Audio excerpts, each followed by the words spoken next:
Our observation on these particular verses is totally different, and it's going to be interpreted by Kenyans on a very different interpretation. Mm-hmm.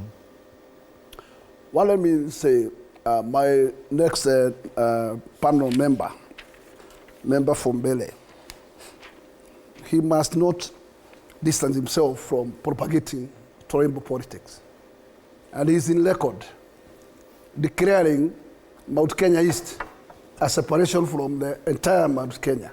And that, to me, is a serious propagation of dividing the same mountain. So you cannot decide, it is not any difference from what Gachagua was doing. Even it's better, I talk of Gachagua because he never separated the communities who lives in that particular entire region for those various number of years since they were created by God. And coming to yesterday's visit, it is very hypocritical.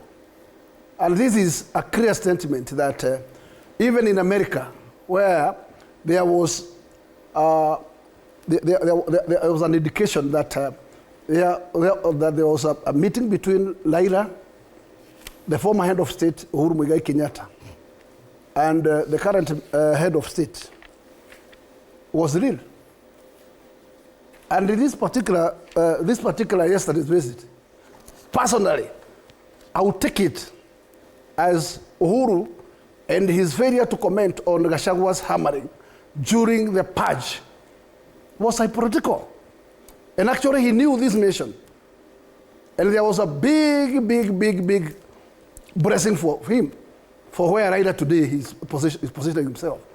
And you cannot tell me, since Uhuru has never distanced himself from being the chairman of the Asmio fraternity, he told me he understands very well what Raila does, and they are in good communication. And let me tell you, one thing I would just say this morning is that their card is going to doom, to not flourish anywhere. Yes, Uhuru must remember, he tried to sell a candidate in Mlima Kenya, and it proved difficult because the decision is not an individual. The decision is to the entire region. And even today, there is nothing much he can change the minds of Mount Kenya region. This is taken to bank. There's nothing. And he can't tilt anything. And the position Mulima is today. And that's the correct position. And it is wrong. If the head of state did what he did, thinking that in fact he can have a fallback, use the former president to have an entry back to this mountain, that was wrong political arithmetic. And I can tell you, he lost it. Yes.